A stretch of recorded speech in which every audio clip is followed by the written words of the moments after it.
I would like to start off the meeting today by recognizing that Bobby Briscoe has an excused absence today. He did petition for that and received it, so it will just be Commissioner Michael Shepard and myself presiding over this week's meeting. And we're going to start with roll call. Commissioner Shepard? Here. Commissioner Bell is here.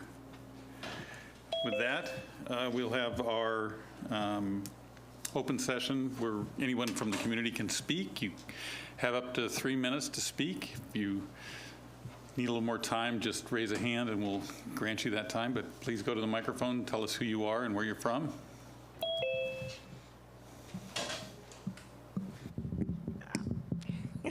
Either that or I stand on my tippy toes. Good afternoon, I'm Jane Bright. Thanks, Rob. And just here to talk about train safety. As everyone who's been involved in this knows, this has been a very long, in some cases painful slog, and I and people we are working with in the community, just first of all, I want to say thank you to the Commission for funding the work, and to Rob and the staff who've done Herculean work to try and get this to happen. The accident in Missouri a few weeks ago was a painful reminder of the importance of train safety. So we really just want to say thank you and appreciate it. And I know we're not done, but optimism reigns that someday in our lifetimes it will be. So thank you. Before we go to other, I need to close the executive session and open the public meeting for the Port of Bellingham. Commission meeting Tuesday, July 12th. Anyone else wishing to speak? Anybody online? If you just raise your hand or unmute yourself, feel free to chime in on any topic of the day.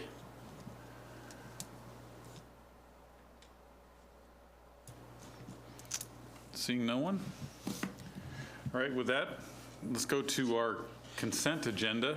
Do you want to read the? I will in a minute. Okay. I've got a different schedule than Okay. Bobby. Commission. Of course. So, consent agenda. Commissioner Shepard, do you have anything you'd like to discuss?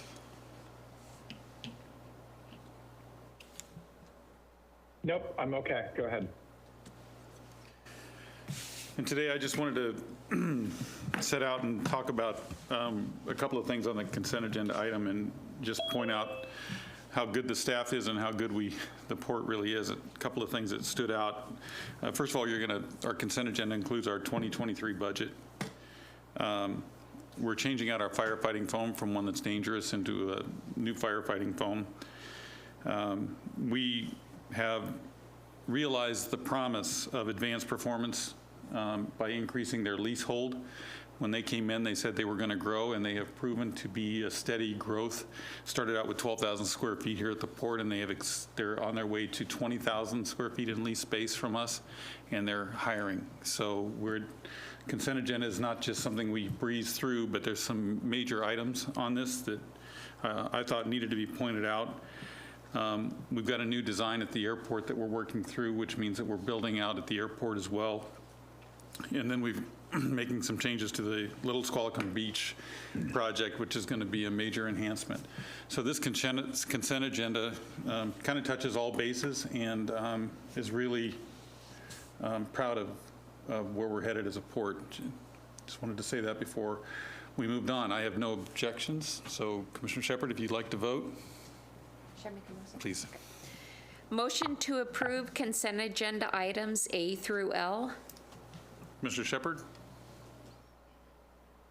I approve. Commissioner Bell is a yes.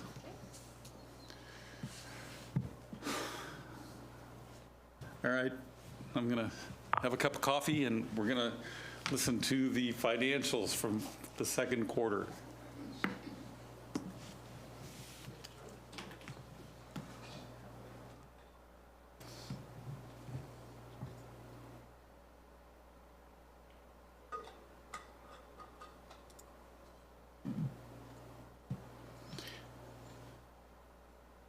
Is that sharing?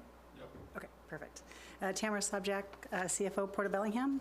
So I've got a couple things in this presentation. I have the audit results, From our 2021 audit, I have financial performance for the first 6 months. And oops, I guess we won't, sorry, I won't start from the end. Let me try again.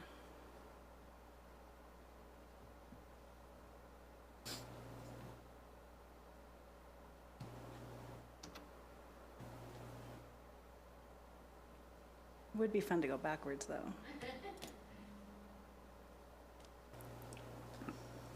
Hold on, bear with me. I know what I'm doing, I promise.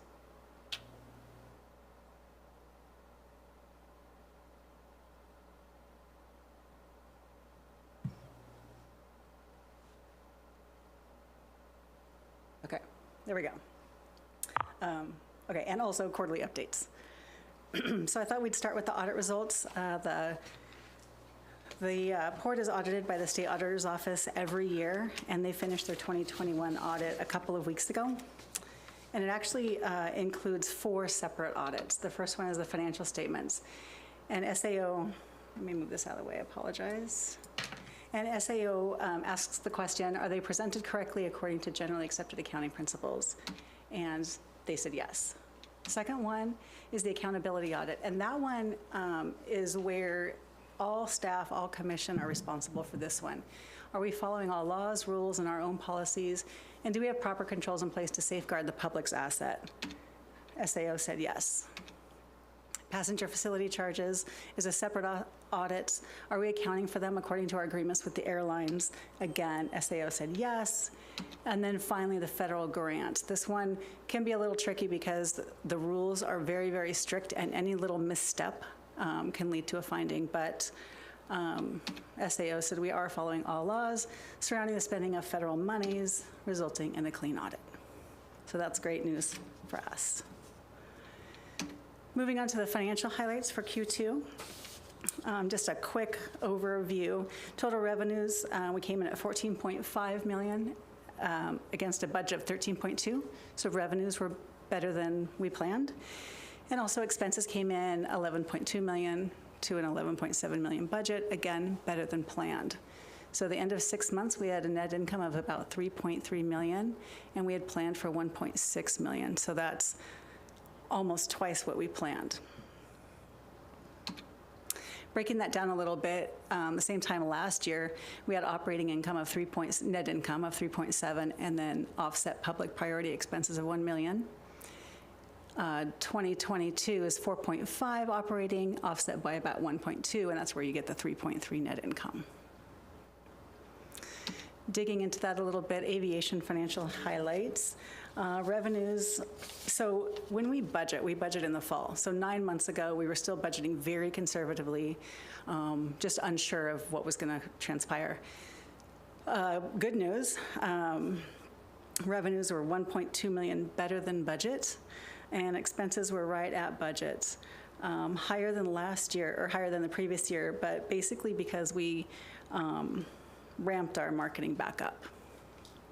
So good news there. And then looking at passenger count, the enplanement, so January through June 2018. Tamara, I just had to pause and note that I don't think I've seen a slide for the airport with those kind of positive numbers in a long time. So good job to our team, and it's nice to see. Yeah, about 3 years, I think. So this is another. It feels like as long as I've been a commissioner, but I maybe my memory has lapsed. Yeah, so this slide is the same story. So enplanements January through June. In 2018, we were almost at 200,000 the first 6 months. Those 2 little blips in 2020, 2021 are soon to be in our rearview mirror, never to be spoken about again. 2022, we reached about over 150,000 enplanements, and then we're projecting next year to exceed 200,000, which is pre-2018 levels. So again, good news if our projections hold. So just if we can just go back to that slide, commissioners. So that's for 6 months, correct? Correct. So that's 202,000 for 6 months. If you extrapolate that, you're about 400,000 a year. Our best year was 2015, and we did just over 600,000 passengers. So we're still below that pace, but if we can get Southwest to pick up and get more pilots and more planes, we can possibly hit that.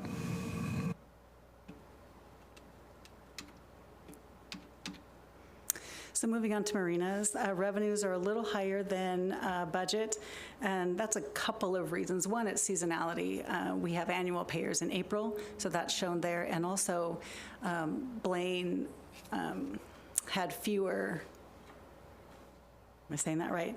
Fewer occupancies than expected. Excuse me, and then expenses, again, right at budget. Looking at the shipping terminal, this looks kind of bad, but it's not.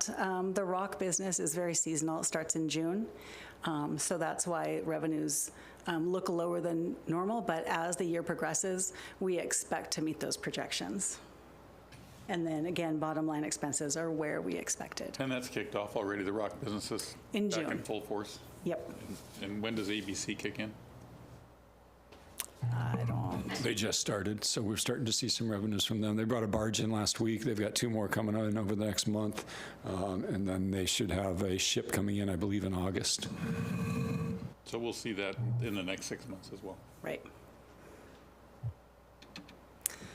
Cruise terminal. While we mentioned rock, I just have to point out I recently traveled through Astoria and got to see where all the rock that is being transported out of our shipping terminal has been going to the South Jetty repair project. It is a massive project on the Columbia Bar, which protects and keeps open a federally navigated shipping lane. And it's an enormous project. I saw huge boulders that definitely came through our shipping terminal barge down there, and it's doing important work to keep that federally navigated channel open and all the commerce that goes through there. So it's been a good project for us at the port, and doing some important work down here on the Columbia Bar as well. Thank you, Commissioner. Had we known you were going, we would have sent a rock with you. I would have towed it. It would have been great. All right, cruise terminal, excuse me, revenues and expenses are very predictable as long as the ferry stays on schedule, which it has. Real estate, generally revenues are closer to budget, but again, we were budgeting a little bit conservatively for our concession fees, but those have come in higher than budget. So that's why you're seeing a little blip in that revenue. And then, of course, expenses are fairly consistent for this division. Overhead costs, expenses a little over budget, but mainly due to things happening earlier in the year, such as audit and various dues that happen in the very beginning. So by the end of the year, we should see this come within budget. And then public priorities revenues include waterfront, meetings and events, and economic development. All very close to projections. Meetings and events is a little bit lower, but it's made up by those other divisions. But still really, we're seeing that pick back up. And then expenses a bit lower than budget, just for some projects that haven't been started yet in the economic development division. Studies and things. And then all that leads to, again, a strong balance sheet, $276 million in net assets compared to 6 months ago, $268 million. So that's it for the financials. Were there any questions on those before I move on? Okay, great. So looking at the quarterly statistics. Not for me. Go ahead, Commissioner. Not for me. Okay, thanks. Stormwater program, both permits are in compliance. The airport, I reported last quarter that full consistent attainment was achieved and no sampling required until the end of the year. And then the shipping terminal sample results are within limits. We do have 3 open claims against the ports. There was a slip and fall on leased property, and then there was a carbon monoxide poisoning, and our insurance company is handling that along with legal. And then in December, the December 2021 deep freeze, we've submitted all our expenses. The insurance has reviewed them, and so we're expecting payment pretty soon, plus our deductible, of course. And then public disclosure. So these are public records requests. We've received 70 year-to-date. 4 of those are quite large. It's taken staff over 320 hours to fill those those 70 requests. Comparison last year, 57 requests took 67 staff hours.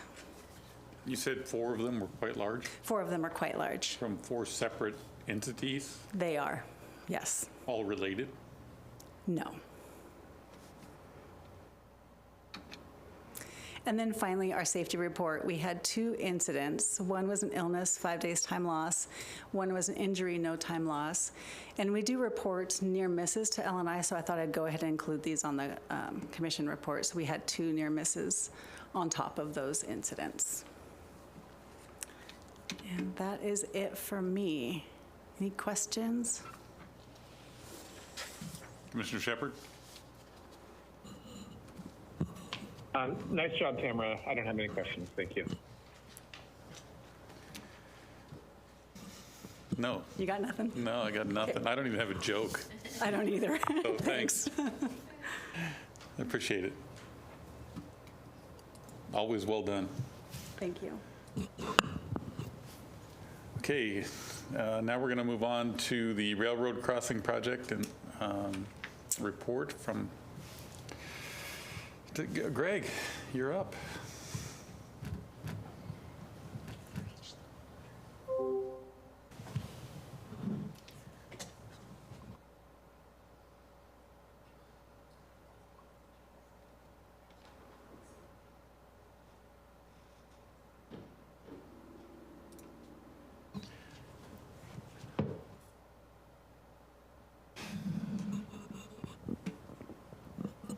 Good afternoon, Commissioners. Greg Nickel, Engineering Program Manager. Since we haven't really talked about this project in a little while, I thought I'd do a little bit of rehash of what this project is and what we've completed to date. So since 2007, the Port of Bellingham has been working with the city on their effort to create a quiet zone throughout the city of Bellingham. And what that quiet zone is one, it improves the safety at the railroad crossings, as well as allowing the trains to pass through the city without sounding their horns at all of the at-grade railroad crossings. The city's established 2 quiet zones within the city, the northern one being referred to as the waterfront quiet zone, and that zone includes 6 crossings, all of which are owned by the city of Bellingham. And the southern end of the city is known as the FAIRHAVEN Quiet Zone Crossing, and it includes 2 city-owned crossings and 3 port-owned crossings. The city is currently working on completing the safety improvements for the waterfront zone, but today I'm going to focus on the FAIRHAVEN Quiet Zone because that's the area that has port involvement. As I mentioned, there are 5. See if I can get this out of the way. There we go. Has 5 at-grade crossings. The northern 2 are owned by the city of Bellingham, and the improvements at both of those crossings have been completed, those being the pedestrian crossing at Boulevard Park and the Bayview crossing. The 3 port-owned crossings include a private crossing at Fairhaven Marine Industrial Park, the Alaska Ferry crossing, and the Harris Avenue crossing. We completed the improvements of the Harris Avenue crossing in 2022. And those were fairly simple improvements that included construction of non-mountable medians.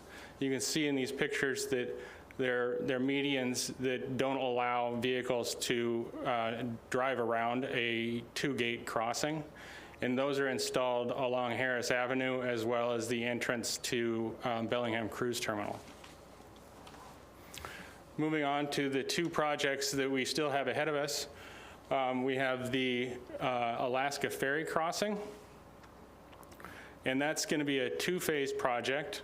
The first phase will be constructed by the Port of Bellingham, and that includes a gated pedestrian crossing, as well as fencing along the railroad right-of-way, pedestrian striping to direct pedestrians towards the crossing, as well as roadway markings and additional signage.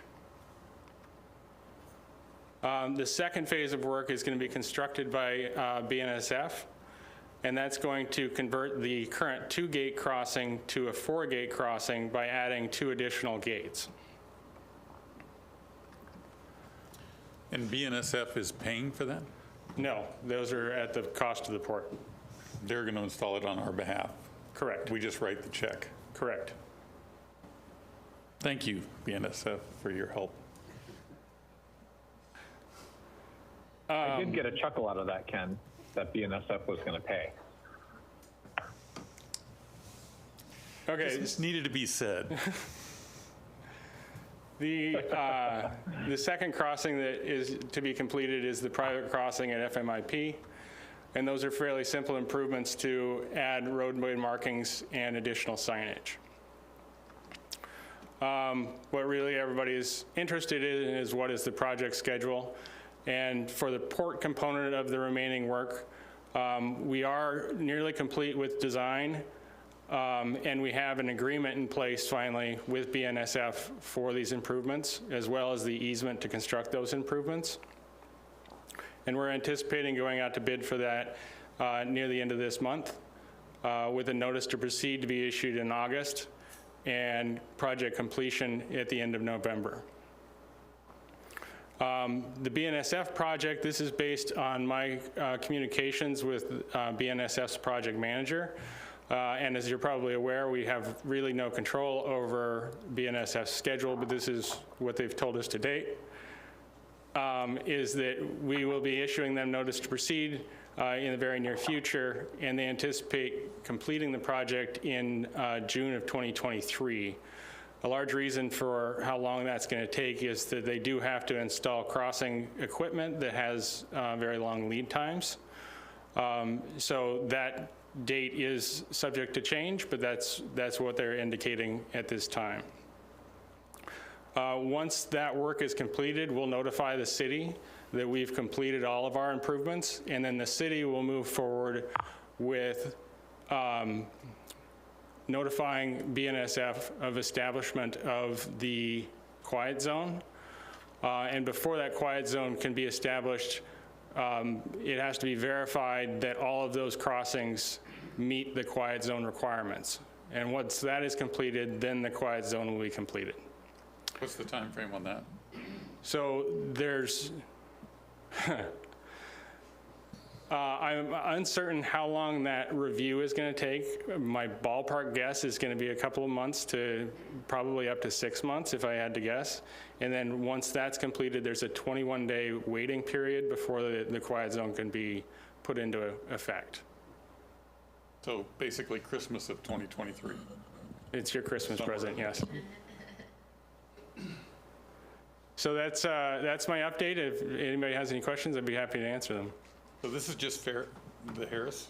This is just for Fairhaven quiet zone. So there's 2 quiet zones, and in order. What about Boulevard? Boulevard is a city-owned crossing, and that work is completed, as is the Bayview. So this will complete the loop between Boulevard Park Correct. and Fairhaven. Correct. Will be done. This is the last piece. Christmas of 2023. Correct. Ish.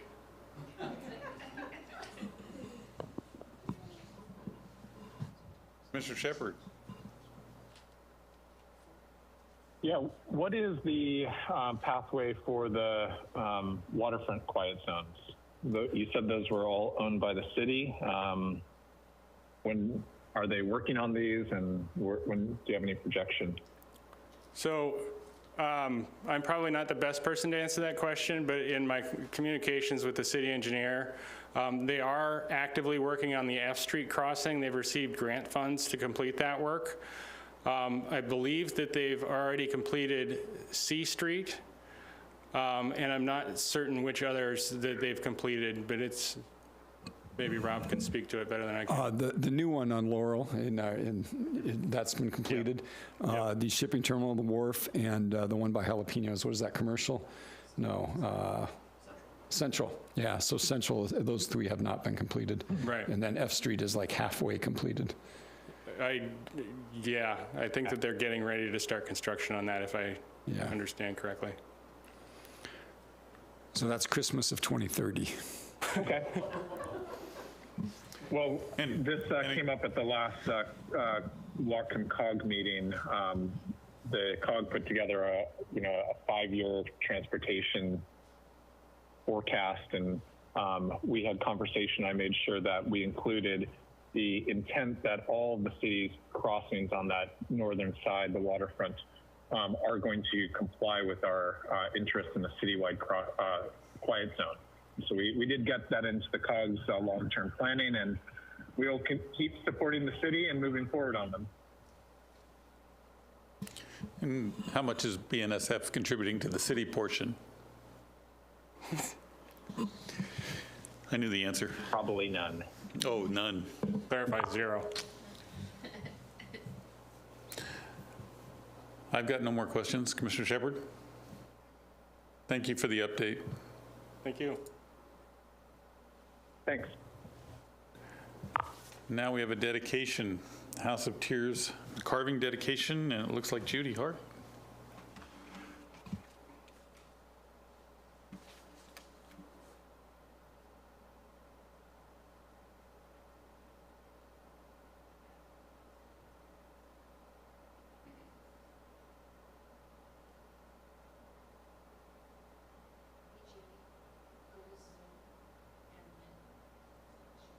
Thank you.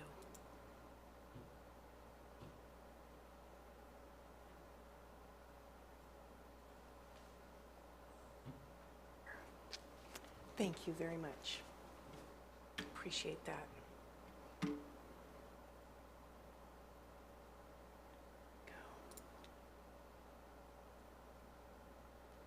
Thank you, sir.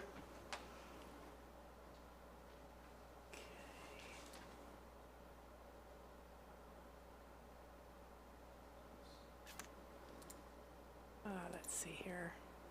Craig? Sorry, apologize.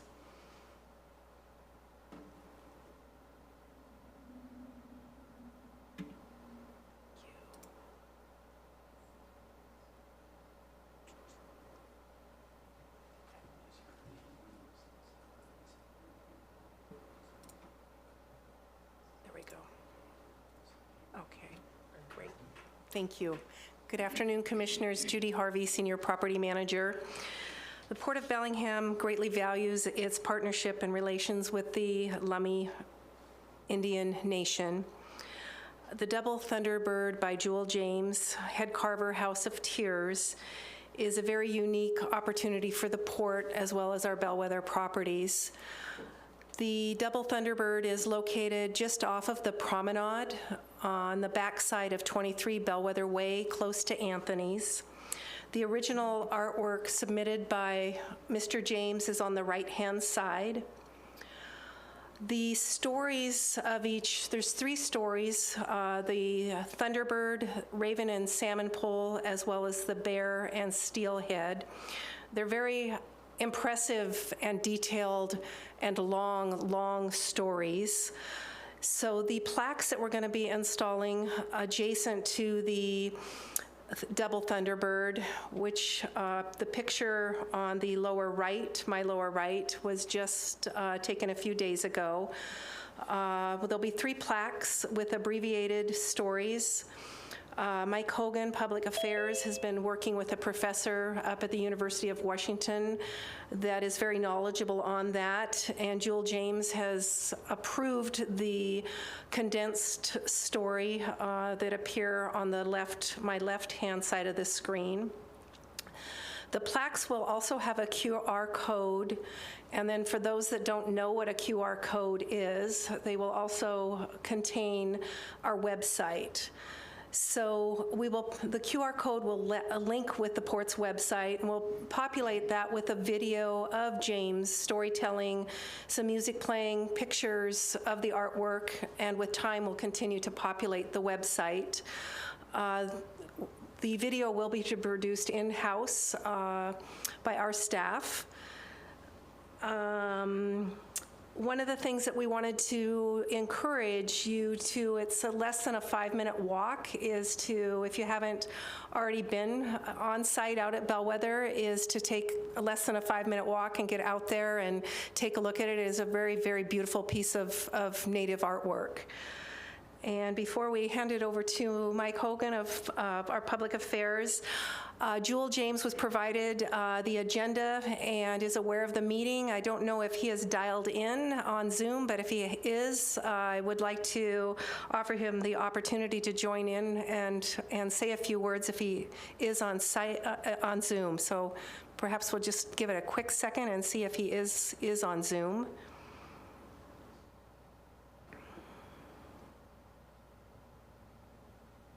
And I'll take that as a no.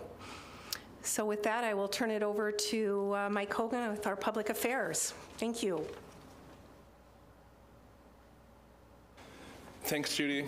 Hello, Commissioners. Mike Hogan, Public Affairs Administrator. Yeah, if you haven't been over to see the Double Thunderbird at the Bellwether Plaza, it is spectacular. I mean, it is such a beautiful piece of artwork. A huge thank you to Jewel James and for the Lummi Nation for sharing that with the port and with the community. And also a huge thank you to Chris Friday, who's a professor of history at Western Washington University, for helping me realize just how things I didn't know about these story poles and how important they are. I was brought in, Judy brought me in to kind of help with some of the language, what we were going to put on the plaques, and I was a little bit out of my comfort zone. And Chris Friday is a history professor who specializes in indigenous studies.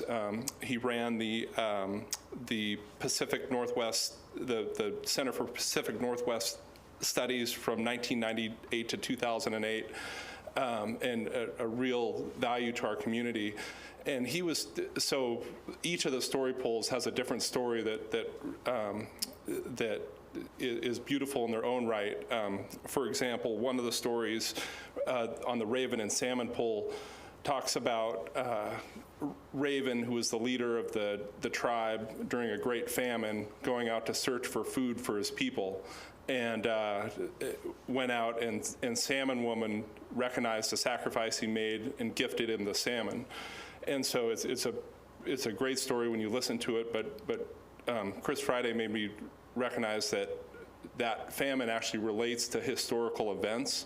So back to when glaciers receded, and we're talking thousands and thousands and thousands of years ago. So when we think about history and ancient history, a lot of times in the United States, we think about the wonders of the ancient world and the Great Pyramid of Giza, which was 3,000 years ago, or the Colossus of Rhodes dating back to 800 BC. Well, the traditions of the Coast Salish and the Lummi people go back, way before that. For example, they've found evidence of human activity on Orcas Island dating back to 14,000 years ago. Most experts agree that the prehistoric hunters followed big game from Northeast Asia up to 25,000 years ago. So putting that into perspective, and that these story poles we now have at the Bellwether Plaza help tell that history that goes way back beyond anything we know, seemed like just number one, something that we needed to get those stories and help share them on our website to the extent the Lummi Nation was comfortable with that.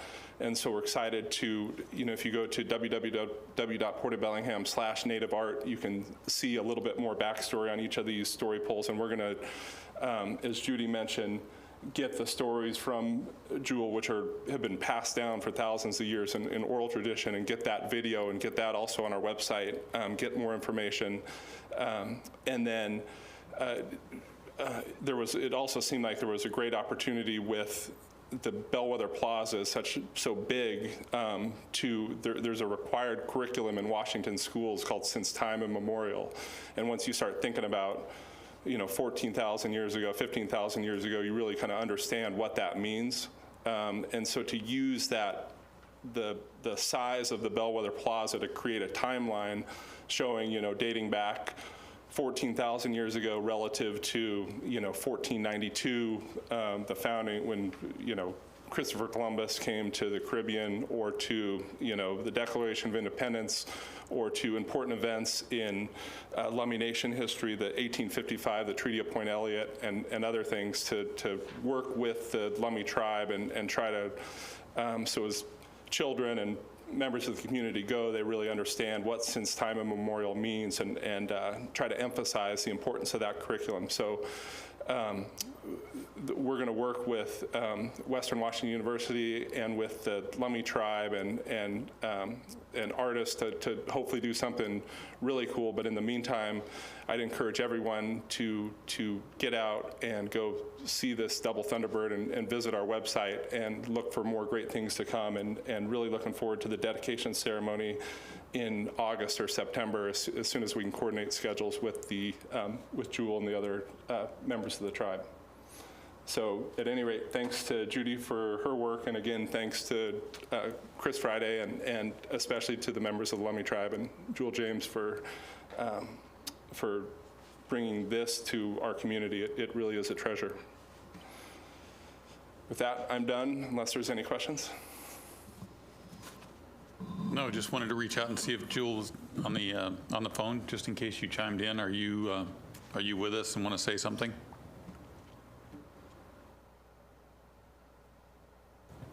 Okay, with that, thank you. All right, we're going to move on to action items. All right.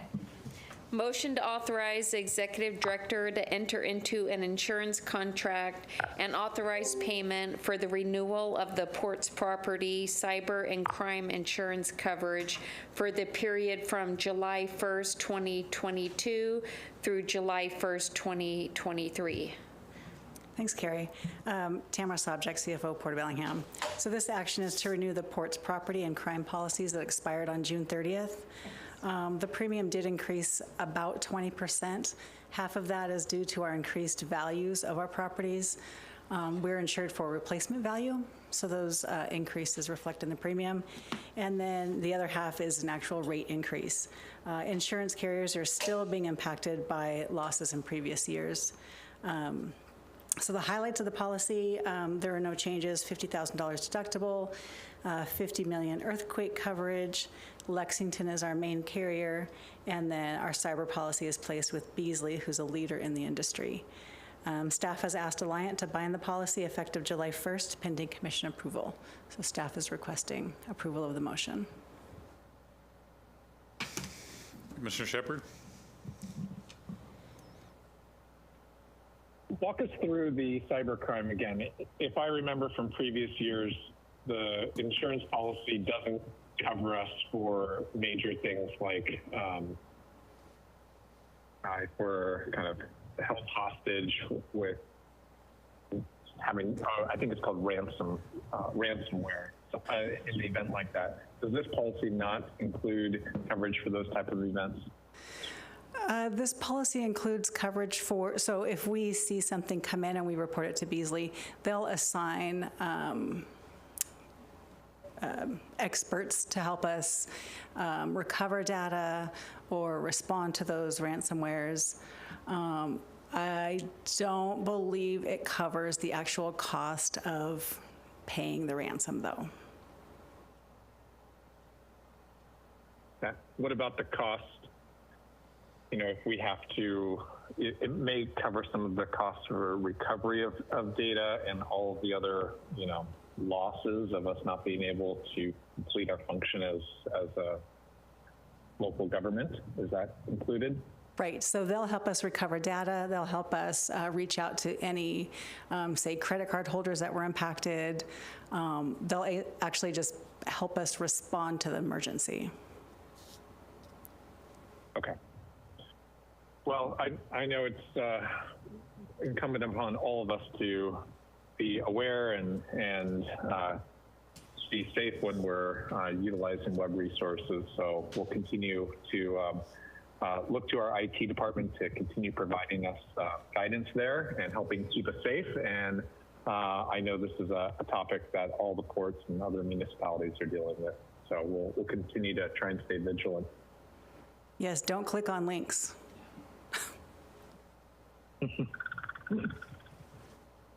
That's it for me. And this is a no-brainer. Thank you. Can we vote? Motion to authorize executive director to enter into an insurance contract and authorize payment for the renewal of the port's property cyber and crime insurance coverage for the period from July 1st, 2022 through July 1st, 2023. Commissioner Shepard? Yes. Commissioner Bell is a yes. Thank you. Second presentation.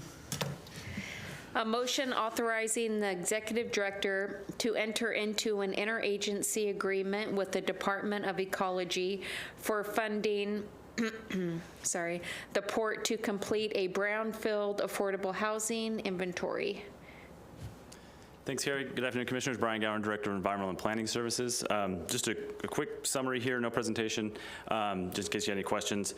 This grant from the Department of Ecology is related to an ongoing project that we've got that really has multiple different components that we've been working on for a few years now to establish a county-wide property inventory for a variety of different purposes. One, to look at industrial land supply, infrastructure needs, and a variety of different things for long-term planning and that sort of thing.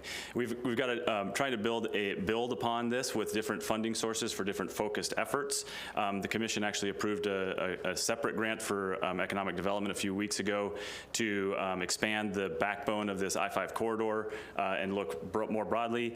This is a separate grant coming from the Department of Ecology to look at potential cleanup sites that have the opportunity also to serve as affordable housing sites in the future. So we've learned a lot from our experience doing the integrated planning grant down at the waterfront at the Lignan parcel, and now working with Mercy Housing on the GP West Lignan parcel cleanup and affordable housing project. And that spurred a question, actually I think it came from Commissioner Shepard, whether or not there's an inventory out there to identify these. And we realized that there wasn't.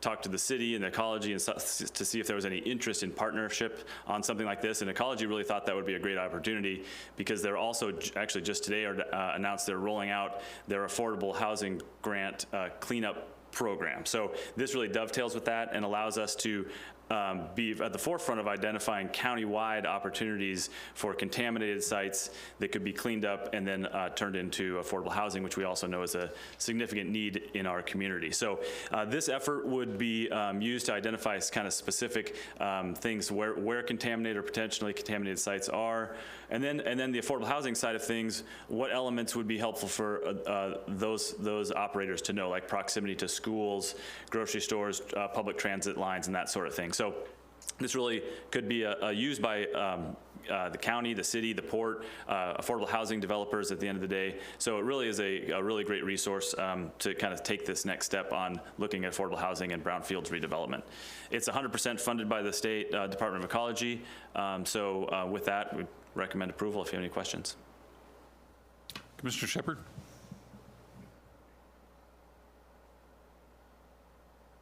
I don't have any questions. I'm just pleased that we continue to be a kind of leading partner with ecology on their work. I'm glad to see they have continued interest in this area. I think it's a productive avenue for us to keep working on, and look forward to what comes out of this study. Thanks. Yep. What was the amount? $90,000. Yeah.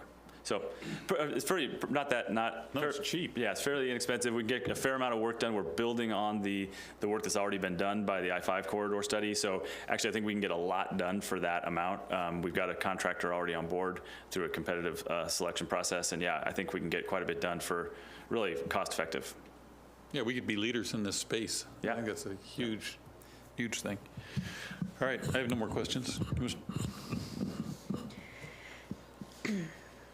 A motion authorizing the executive director to enter into an interagency agreement with the Department of Ecology for funding for the port to complete a brownfield affordable housing inventory. Commissioner Shepard? Yeah. And Commissioner Bell is a yes. All right, thanks, Commissioners. And Kurt is just here for eye candy? Just in case any questions that. Oh, just checking. And I can. Hi, Kurt. Good evening. All right, with that, I'm going to announce the advisory committee schedule, and then we'll go on to other business and take comments from anybody else who might have them. So our Bellingham International Airport Advisory Committee is on July 14th at 4 p.m. It's a Zoom-only meeting. Bellingham International Airport Advisory Committee, July 14th, Zoom only. Our Marina Advisory Committee meeting is September 13th. Wow, we're already talking about September meetings. At 6 p.m. at the Harbor Center building. Summer has gone by so fast. Marina Advisory Committee, September 13th at 6 p.m. in the Harbor Center building. That will be in person. In person only.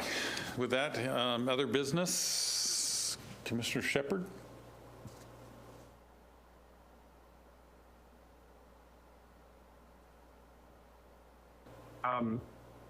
Sorry, I don't have any other business. I'll wait till our next meeting when all three of us are there. Okay.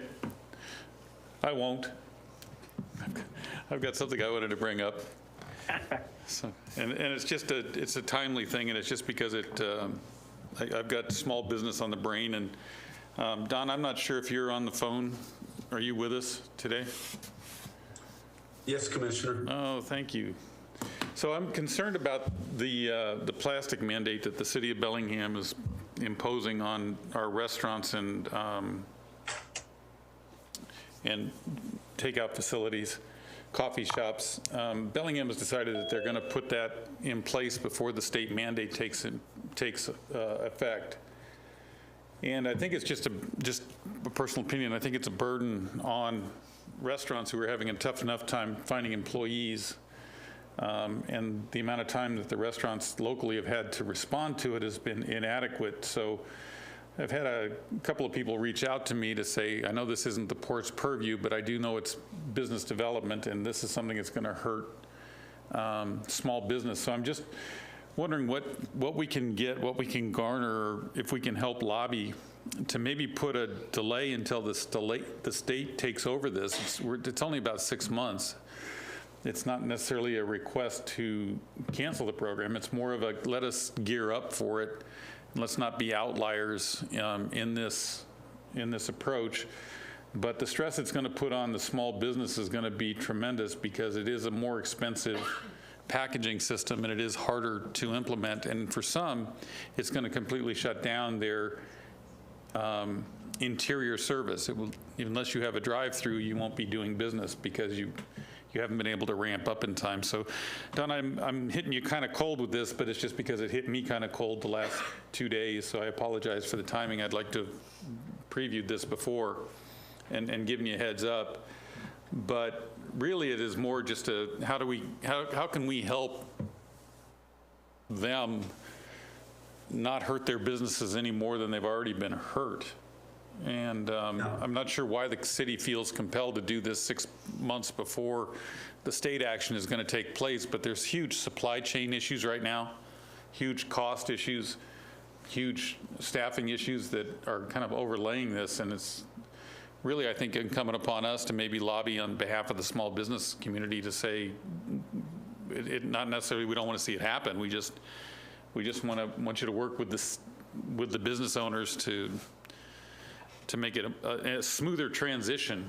And then the second question I had is, I understand that Sustainable Connection is really the enforcement arm for this, and I'm wondering how the city can delegate the enforcement of one of their ordinances to an NGO. So those are really the issues for today, and I don't expect you to have an answer, but can we at least put our finger on the scale somewhere to help out some of these businesses that are just not going to be able to make it? Sure, Commissioner. Don Goldberg, Director of Economic Development. What I suggest is first I will reach out to the city and become more familiar with the timing and be able to answer some of your questions, as well as I'll reach out to Derek Long, the ED of Sustainable Connections. And then I will also talk with the Chamber and SBDC and get some knowledge and some opinions and get back to you as soon as possible. Yeah, I was feeling for it because I saw some of the costs for some of the items that they're going to need to be replaced, and it was less about why do we have to do it. It's more about we can't physically comply, and apparently the city's timeline is this Friday, the 15th of July. And most of the people who I actually talked to two people, and they both said we hadn't even heard about this until July 1st. So the fact that it wasn't on their radar screen, the fact that it's coming up so quickly was just a concern. And I'll start making calls tomorrow morning. And we know they've been through enough. Yeah. Other than that, the only thing I want to do is get a report on how the weekend festivities. Thank you, Don. Sorry. How was the weekend? Rob? It was really good. The event, I think, probably had less attendees than anyone had hoped. For a first-year event, it was probably pretty good. But from a operational standpoint, I think it was flawless. The security was great. The setup was good. It probably used a bigger portion of the site than we should have, and had we used a smaller portion of the site, it would have looked like it was a little more crowded than it was. That site is just so huge. But the couple of problems we did run into, the trailer bathrooms and our permanent restroom just got hammered. And the reason they got hammered is everyone used them because they're right in the middle of the event. The porta potties were all way out on the other side of Granary and Laurel and very inconvenient to get to, so nobody used them. So our trailers filled up, the tanks filled up fast. I had to shut those down midday Saturday for one and the end of day Saturday for the other. And then people were forced to go to the porta potties. But it was interesting, on Friday night when I walked by, there was 20 people in line at the permanent bathroom, 10 people in line at one of the trailers, and I said, hey, there's porta potties right over there, and everyone looked at me and nobody moved. So we're going to have to figure that out. We're going to have to either remove our trailer and bring in the porta potties in closer or something for people to use those instead, because those trailers just were not designed to handle that kind of a crowd, and they filled up fast. The pump track went awesome. I really, if you saw pictures of the event, you saw that the what we call the drag race, or the Maxis drag race course is what they called it for the event, was fenced off with some cool sponsor signs around it. The 3 jump lines, the beginner, intermediate, and advanced jump lines, were fenced off with some cool sponsor signage around it. And I just really liked the way it defined those areas. So I think the staff are going to look into doing some sort of a fence, maybe not the metal fence that was rented for the event. Maybe we'll do some sort of split rail or something that looks cool that will separate those from the rest of the pump track. And it has several advantages. One, it just looks cool. Like I said, it defines the area. But two, when it's wet out, or when it's peanut buttery, as we call it, after a thaw cycle, it'll allow us to close it easier. It's controlled access then, and that access point can be closed and signed that it is closed. People will ride it because people will break the rules, but at least they look like jerks when they do. Everyone will know it's closed. And then it's also from just a safety standpoint, if we force everyone to come into one entrance to those, they'll have to read the signage, and the signage has the rules on them. And I think that'll help not only from a liability perspective, but just helping people be conscientious about what they can and can't do in there. I think the containers did very well. Our tenants had lines up when I went by them for selling their food, so I think they really enjoyed the event. We'll have a meeting with them in about a week or a week and a half, so we'll get more feedback from them on how they thought the event went. I know the vendors, and some of them were significant sponsors, like Specialized Bikes, Evil Bikes, Maxis Tire. They all provided feedback to the event staff as well, and that's all going to be taken into consideration for next year's event. So all in all, I'd say for a first year, it went off very good. And the vendors were happy. And everybody was open? Yeah, everyone was open. What they call Rain or Shine Riviera Club, which is a filling station property. They barely got their liquor license in time, so they were selling beer and wine, but they were selling hamburgers, and they had a kind of a salad bowl thing that was pretty good, according to my wife. So, yeah, no, the food was good, and I think all the vendors were pleased. Like I said, we were expecting a few more people there, but maybe our expectations were a little high for a first-year event. And as we saw with Sea Feast, the growth between the first 2-3 years is phenomenal. So if we can get that growth at this event, we'll be golden. Dynamite. And then last thing, we only have one meeting in August, correct? That's correct. We're on August 9th. So no more port meetings until August 9th, just to make everybody aware of that. That's all I've got. Commissioner Shepard, you're done? Well, good. Yep, good job to the team. There was Tune-Up was a all-hands-on event. There were lots of partners making that happen. There were lots of folks at the port, including Rob and a number of staff members who worked hard to make that happen. I've had a lot of great feedback already about the event. People have really appreciated it. I think it's increasing the public interest in more events like this, and just the underscoring for people who attend these the importance of public space and public access at the waterfront. And so I think, as we have these events, we have to make sure that the public knows what's coming in the future, because I'm getting an increased number of questions about what's going to happen here. Is the pump track going to stay? Is the container village going to stay? What is the long-term planning? And so the more of these events that happen, we have to just make sure we're aware that the public is going to ask questions and wants to know what's happening in the future there. All right. And now I'll open the floor up to anybody who has comments one more time. Anybody got a comment you would like to make to the Port Commission? Just unmute yourself. Any public in the audience? Port Commission's, shall we close the meeting? Meeting closed. Thanks.